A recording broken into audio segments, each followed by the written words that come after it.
आज की तारीख में प्रधानमंत्री नरेंद्र मोदी देश की आर्थिक राजधानी यानी कि मुंबई में होंगे, लेकिन उनकी नजरें लखनऊ पर टिकी होंगी। दरअसल आरएसएस ने प्रधानमंत्री नरेंद्र मोदी को लंबे समय से बायकॉट कर रखा है और प्रधानमंत्री नरेंद्र मोदी छटपटा रहे हैं भीतर ही भीतर। तभी तो बंद कमरे की बैठक में इमोशनल हो गए थे, लगभग रो ही पड़े थे। दूसरी तरफ मोहन भागवत वो पिघलने का नाम ही नहीं ले रहे। ऐसा लगता है जैसे अब मोहन भागवत बदला ले रहे हैं। बदला किस बात का? जाहिर सी बात है, नई भाजपा की उस खुराफात का जिसने आरएसएस को, संघ को नेपथ्य में डाल दिया था। और जेपी नड्डा का वो बयान तो देखते देखते ही वायरल हो गया था कि अब हमें संघ की जरूरत नहीं है। एक तरफ संघ के इकोसिस्टम से जुड़े हुए तमाम विचारक, तमाम शिक्षाविद, तमाम पत्रकार, जी हां, ये जितने उपमाएं मैंने दी सबके आगे हालांकि आपको सो कॉल्ड लगा लेना चाहिए, वो तमाम इकोसिस्टम मोदी जी के खिलाफ मोर्चा खोले बैठा है। तो दूसरी तरफ आरएसएस ने बायकॉट कर रखा है। कहां कर रखा है बायकॉट? कैसे अछूत बना रखा है प्रधानमंत्री नरेंद्र मोदी को संघ ने? आजकल यह चर्चा सबसे ज्यादा जरूरी हो चली है। नमस्कार, मैं स्वप्निल और आप मुद्दा देख रहे हैं। दोस्तों, आगे बढ़ें उससे पहले वही छोटी सी अपील। मुद्दा इन दिनों एक गंभीर आर्थिक संकट से जूझ रहा है। एक तरफ हमारे मेन बैंक अकाउंट फ्रीज चल रहे हैं, तो दूसरी तरफ हमारे 2.5 साल पुराने चैनल को हमसे लंबे समय तक छीन कर रखा गया था। ऐसे में डे टू डे ऑपरेशंस में मुद्दा को काफी मुश्किलों का सामना करना पड़ता है। लिहाजा आपसे गुजारिश है, यदि आप चाहें तो स्क्रीन पर दिख रहे क्यूआर कोड या फिर के नीचे दिख रहे यूपीआई नंबर के जरिए मुद्दा की छोटी छोटी मदद जरूर कीजिएगा, ताकि हमारी बेबाकी यूं ही बदस्तूर जारी रहे। अब आगे बढ़ते हैं। संघ और भारतीय जनता पार्टी। संघ यूं तो हमेशा ये कहता हुआ नजर आता है कि हमारा राजनीति से कोई लेना देना नहीं है। मोहन भागवत 3 दिन के प्रवास पे गोरखपुर थे, योगी आदित्यनाथ के गोरखपुर में, और इसके बाद वो उत्तर प्रदेश की राजधानी यानी कि लखनऊ आज पहुंच रहे हैं।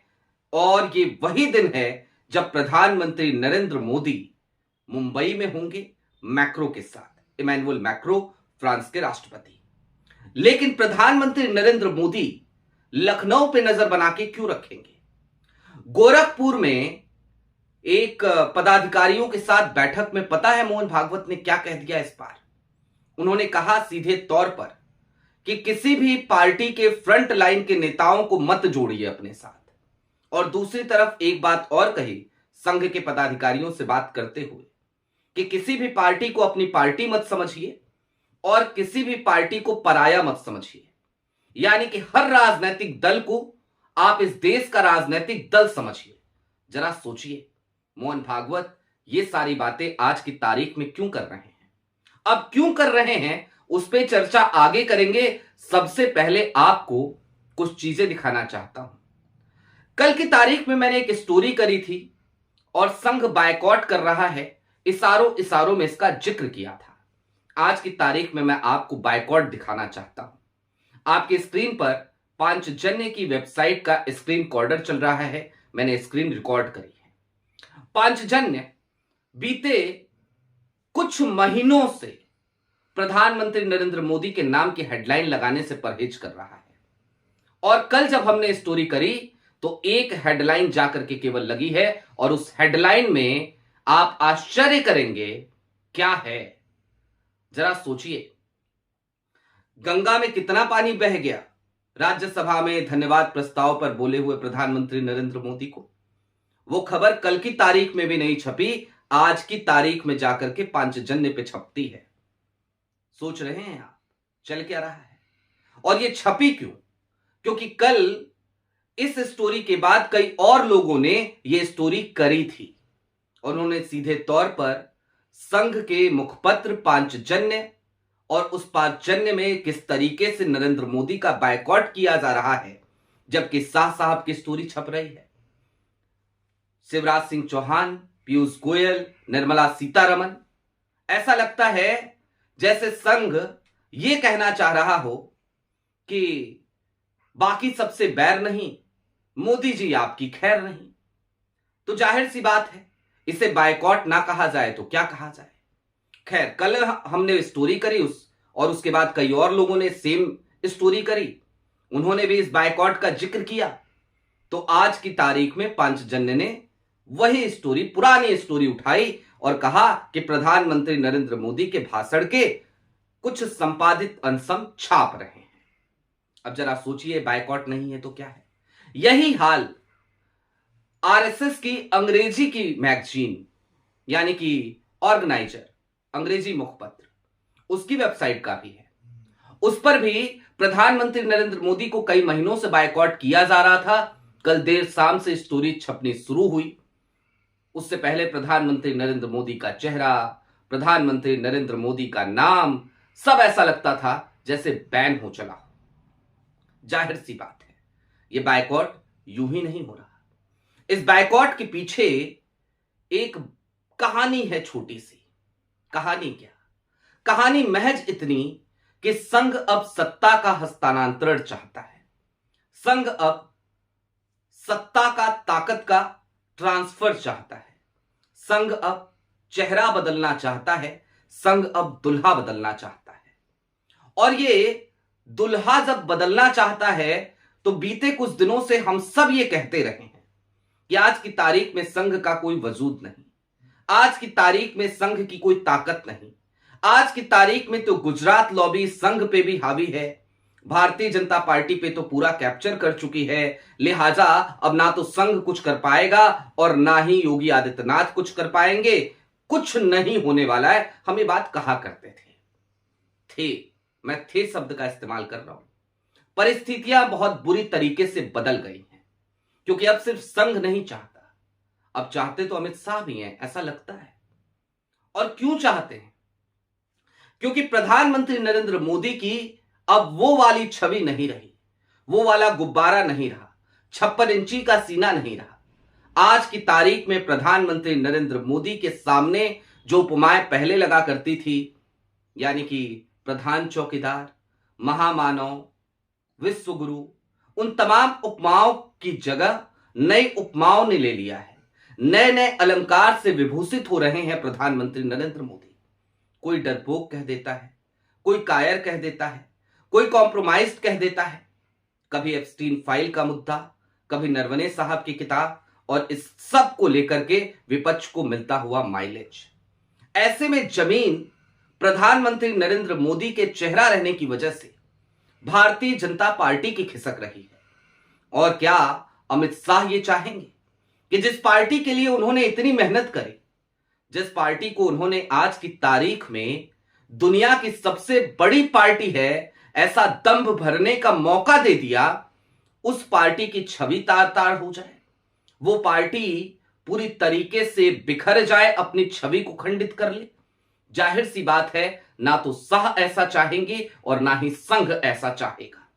लिहाजा सत्ता का ट्रांसफर संघ चाहता है। अब आप ये भी कहेंगे कि चलो ठीक है, मान लिया संघ चाहता है, लेकिन उससे क्या हो जाएगा? क्या हो जाएगा भला? क्योंकि आज की तारीख में देश में अनुभक्तों की कमी तो है नहीं। भारतीय जनता पार्टी जिस तरीके से काम करती है, जिस तरीके से चुनाव के वक्त पे जनता को प्रलोभन देती है, सब मंगल मंगल हो जाता है। तो मैं आपको कुछ और याद दिलाना चाहता हूं, मैं आपको 2004 में ले जाना चाहता हूं, और 2004 क्या 2003 तक लेकर आना चाहता हूं। एक वक्त ऐसा था जब देश में अटल बिहारी वाजपेयी की तूती बोला करती थी, ये वो वक्त था। और फिर साल आया 2004 का, 2003 के बाद से, क्योंकि अटल बिहारी वाजपेयी संघ को दरकिनार किया करते थे, किनारे किया करते थे। हालांकि वो उतना किनारे नहीं कर रहे थे जितना आज की तारीख में प्रधानमंत्री नरेंद्र मोदी की सरकार ने कर दिया। और संघ ने जब अपनी मजबूती दिखाई तो आपको याद होगा, हालिया दिनों में लाल किले के भाषण में प्रधानमंत्री नरेंद्र मोदी को संघ का जिक्र करना पड़ा था 15 अगस्त को। 15 अगस्त 2025 की तारीख याद रखिएगा। तो कुल मिलाकर यह समझिए कि संघ ने उस वक्त भी अपनी ताकत दिखा दी थी और आज की तारीख में संघ ये समझ चुकी है कि अब मोदी जी से काम नहीं चलेगा, लिहाजा मोदी जी को बायकॉट किया जा रहा है। मोदी जी छटपटा रहे हैं, कैबिनेट के भीतर कैबिनेट की बैठक में इमोशनल राग अलाप रहे हैं, लेकिन इन सब का असर कहीं से कहीं तक फिलवक्त संघ पे होता हुआ, आरएसएस पे होता हुआ, मोहन भागवत पे होता हुआ नजर नहीं आ रहा। अब बात लखनऊ की। मोहन भागवत योगी आदित्यनाथ के गोरखपुर में थे, मैंने बताया, उन्होंने वहां पर एक बड़ा बयान दिया और अब मोहन भागवत लखनऊ पहुंच रहे हैं। आज का दिन बेहद महत्वपूर्ण है क्योंकि आज जब मोहन भागवत लखनऊ पहुंचेंगे तो पूरे दिन पर नजर रखने की जरूरत है वो वहां पर क्या बोलते हैं, क्योंकि जाहिर सी बात है मोदी जी को रिप्लेस करने के लिए संघ के पास अगर कोई चेहरा है तो वो चेहरा योगी आदित्यनाथ है और अमित शाह योगी आदित्यनाथ को दिल्ली नहीं आने देना चाहते।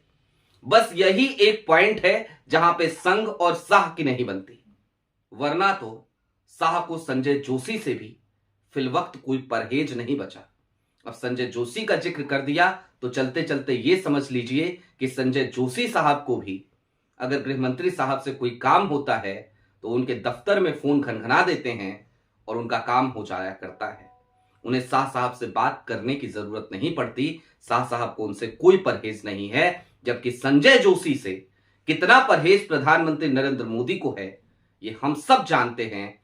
ये वही संजय जोशी हैं कि जब वो उत्तर प्रदेश के प्रभारी थे तो गुजरात के तात्कालिक मुख्यमंत्री नरेंद्र मोदी ने मना कर दिया था उत्तर प्रदेश में आकर चुनाव प्रचार करने के लिए।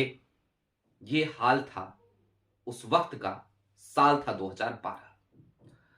चलते चलते बस इतना समझिए कि स्थितियां बहुत तेजी से बदली हैं, विपक्ष बहुत तेजी से हावी हुआ है और संघ कमजोर प्रधानमंत्री नहीं चाहता। लिहाजा भीतर खाने अंदर खाने नई खिचड़ी पक रही है और उस खिचड़ी के तहत प्रधानमंत्री नरेंद्र मोदी को एक तरफ तो बायकॉट किया जा रहा है, दूसरी तरफ संघ से जुड़े हुए तमाम लोग, संघ के इकोसिस्टम के लोग, वो प्रधानमंत्री नरेंद्र मोदी को ट्रोल करने लगे हैं।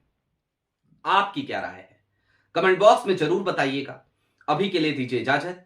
चलते चलते फिर वही अपील, चैनल पे नए हो तो सब्सक्राइब करते हुए जाइएगा, सक्षम हो तो मुद्दा की छोटी छोटी मदद जरूर कीजिएगा। बहुत शुक्रिया।